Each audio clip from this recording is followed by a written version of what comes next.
Sorry, Sheila. Sinaktan ko yung buhay na pamilya mo.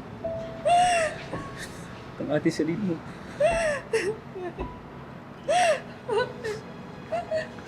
Sorry po, Aling Lena. Ikaw talaga yung pumatay kay Leo, Tupe?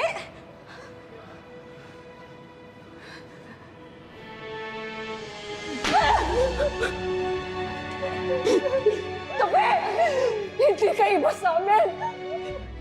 Bakit mo nagawa to? Bakit hindi mo sinabi ang totoo kahit alam mo nagdurusa ang anak ko? Bakit? Wala kang puso! Wala kang puso!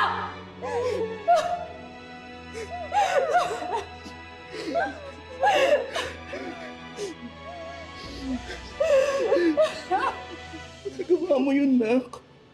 Paano mo nagawa yun? Day, hindi ka naman po gustong patayin si Leo eh. Hindi naman po eh. Dapat mong pagbayaran yung ginawa mo! Sinikod ko siya. Nag-away kami. Hindi ko naman sinasadya yun eh. Kailangan mong harapin yung ginawa mo para matapos na yung pagdurusa ni Ate Celine! Chino, sorry. Sorry, Chino. Sorry.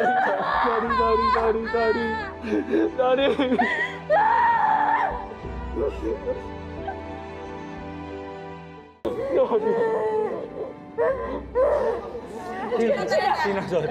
China. Gina! Gina! Sorry, China.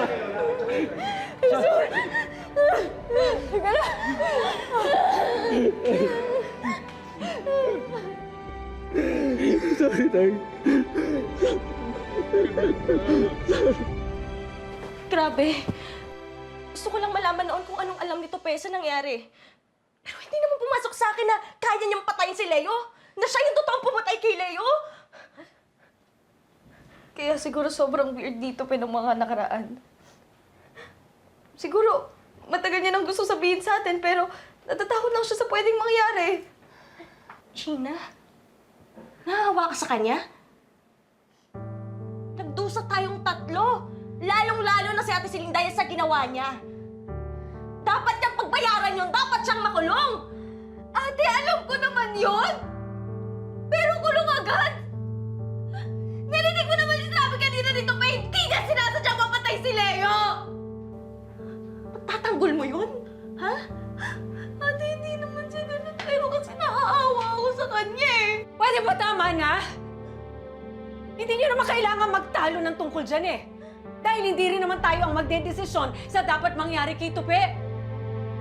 Pero mga anak, kailangan lumabas ang totoo para makalaya na ang Ate Celine ninyo. Salamat, attorney. Lena, paaralin daw ni attorney kung ano ang susunod na hakbang na kailangan natin gawin. Itong nangyari, malaki daw ang magtutulong nito para sa tuluyan na paglaya ni Celine. Salamat, Dominic. Ngayong malinaw na ang lahat ng nangyari, mas lalong kailangan bantayan si Tupe. Dahil mukha talagang may kinalaman ang kaso ni Celine sa pagtatangka sa buhay ni Tupe. Naisip ko rin yan, Lena, kaya pinagbili na ako ng mga bodyguard na bantayan ng maigi si Tupe. Lena, nag-aalala ako para sa inyo. At tingin ko kailangan yung lumipat ng bahay. Mahirap na. Magpapahanap ako ng bahay na malilipatan ninyo. Dominic, hindi na. Kaya naman namin ang mga sarili namin. Hindi ako pwedeng tumanggap at hindi ko kayang tumanggap ng ganyang klase ng tulong sa'yo. Lalo lang natin bibigyan ang dahilan si Velda para guluhin ang buhay namin. Ngay, pero sana kilusan niyo na kaagad para makalaya na si Ate Celine. Dahil kung hindi, mapipilitan talaga akong humingi ng tulong kay Papa. Kari, hindi. Hindi natin kailangan ng tulong ng tatay mo. Lalo lang gugulo ang sitwasyon, baka hindi pa makalaya ang ate mo. Hindi natin siya kailangan. Kalat na ang videos ng pag-amin niya, ma'am. Alam na ng marami na siya talaga ang pumatay sa anak niyo. Ma'am, ano nang sunod yung plano? Alam mo, ang lakas ng loob mong tanungin ako kung anong plano ko. Samantalang lahat naman ng plano ko, pinakikialaman nyo na sisira. Alam nyo ba lahat ng ginagawa ninyo? Puro kapalpakan. Sayang lang ang mga naiisip ko, sayang lang ang mga plano ko. Sabi ko sa inyo, patayin niyo si Tupi. Tuluyan niyo na yung tao na yon. Pero ano nangyari? O di ba buhay pa rin? Dahil palpaka! Tinatakot ko yung judge na yon para hindi na palayain si Celine. Pero eto, wala pa rin nangyayari. Dahil palpak, palpak, palpak, palpak!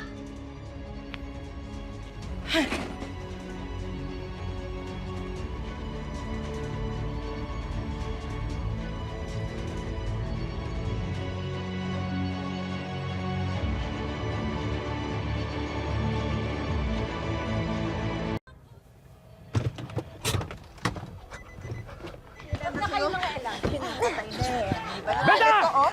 Ba't dito to? Kailangan to kasi ipakulong na! Ano ba? Tumigil ka! Shut up! O ano? Para akong mga pinag-aralan! Alam ko na lahat ng ginagawa mo para pahirapan ng bata! Para hindi tisilin! Ikaw, kinakampihan mo yung anak mo! Imbis na ako! Kung ano-ano na nangyari sa anak ko, makakalimutan ko ba yon? Itong babaeng to ang pumatay sa anak ko, pumatay kay Leo! Nagkahanap ka ng hustisya! Seeking justice! Para, Beda! I-blackmail ang judge ng korte para di mapuro ng petisyon ng kaso ni Celine! Pagtangkaan ang buhay ni Tupi! Alam ko ikaw yon! Beda, naghahanap ka ng hustisya pero pinagbibintangan mo ang taong inosente! Alam mo anong tawag doon? Kademonyohan!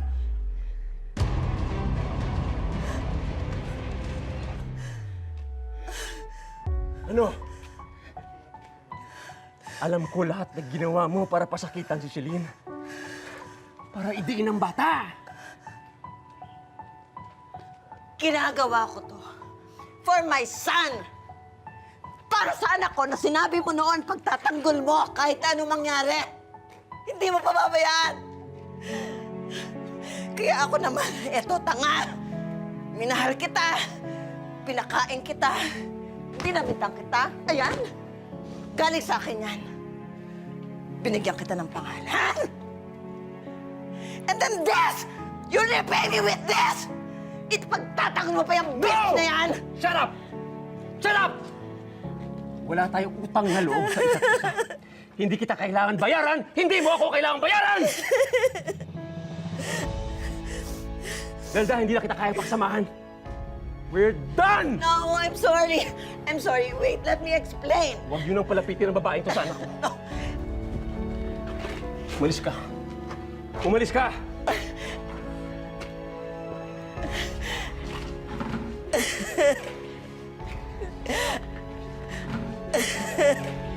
Dominic, bumalik ka rito!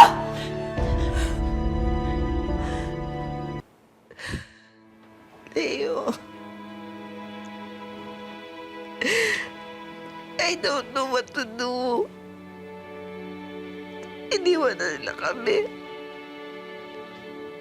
Kami na lang ni Lanzo natitira dito.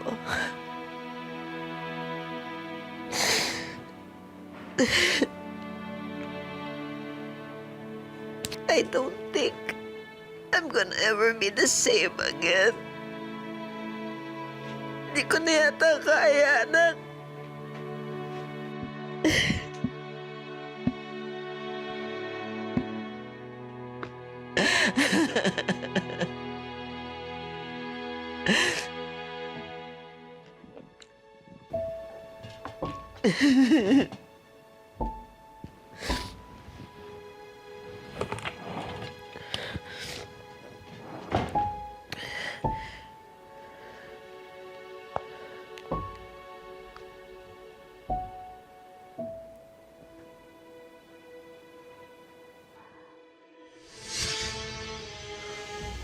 Open.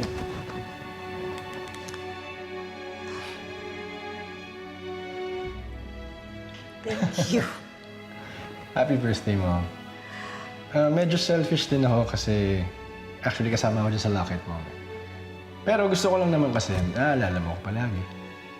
Alam mo, anak, with or without the locket, lagi naman kitang naaalala. It's so beautiful.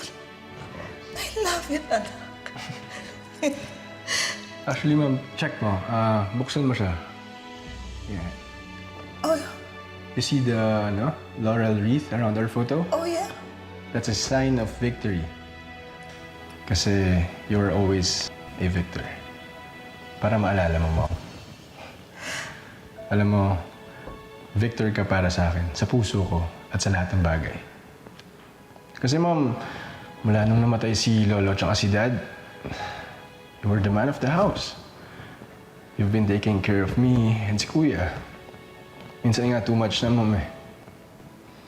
Doon ko na-realize na you were born a warrior. And that you will always win at everything in life.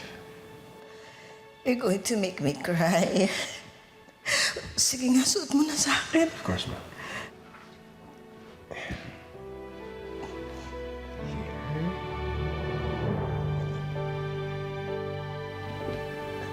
Perfect. So beautiful. Thank you. I love it so much. I love you, son. I love you, Mom. Thank you for everything, Mom. Hindi ako titigil. Hanggat hindi sila nagbabayad. Diyan ho, madam. Iwanan mo na ako dito. Sigurado ho ba kayo? Sige.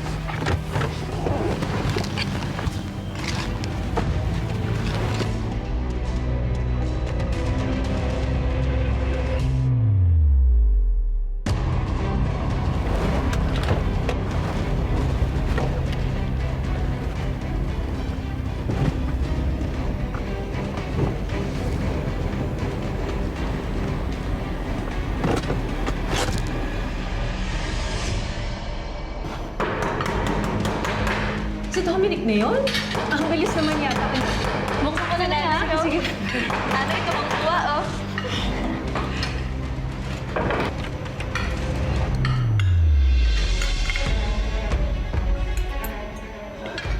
Nay? Nay? Sili. Velda! Velda, wag. Mawalang hiya kayo.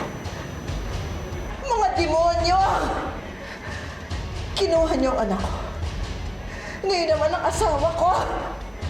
Papatayin ko kayong lahat! Velda, wag! Wag, maawa ka! Velda, tapos na ang gulo sa atin!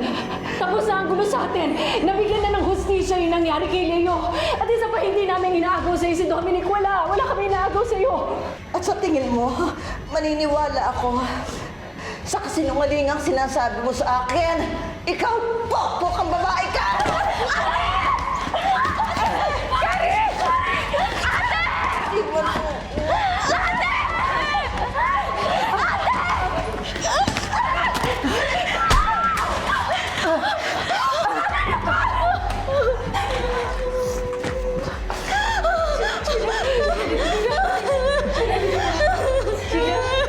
Iisa-isahin ko kayo. Walang mawawala sa akin.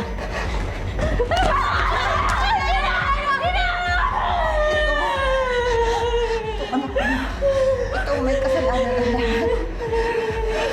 Ito ang sumira sa buhay ng anak ko. Sige, gawin mo yan! Para mo na din pinatay yung apo mo! Kari! What? Sa tingin mo ba maniniwala ako? Sa sinasabi mo, hindi ako maniniwala sa inyo. Pare-pareho kayo mga sinungaling. Dahil yun yung totoo, yung anak na dinadala ni China, anak yan ang anak mo, anak yan ni Leo!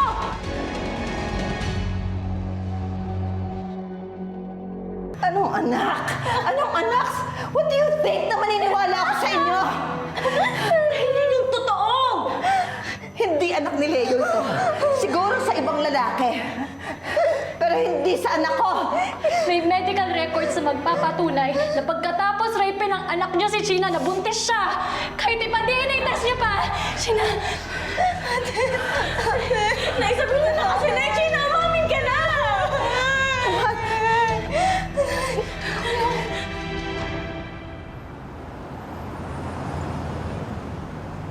Dad?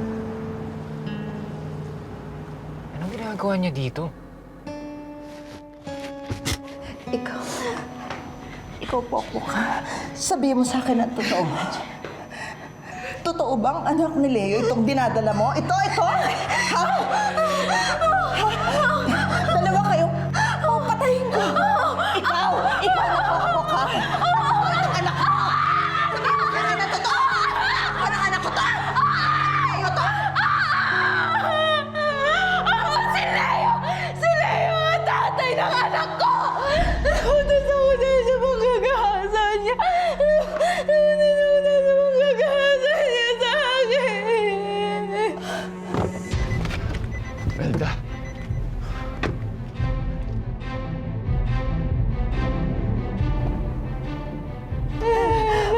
Oh my God! Ba't hindi niyo sinabi sa akin ang totoo? I deserve to know the truth! Wala I deserve to know the truth!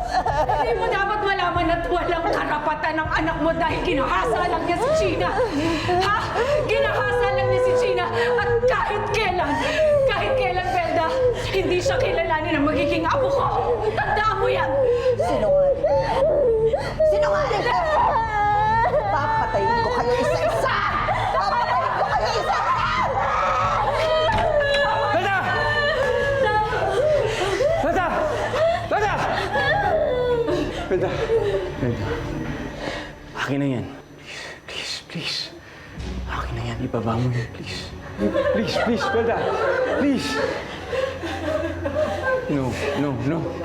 Ikaw ang asawa ko. Pero sa kanya ka kumakampi. Melda.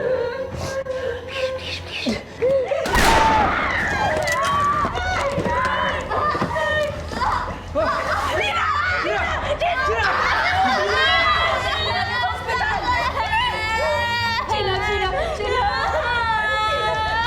Halika na!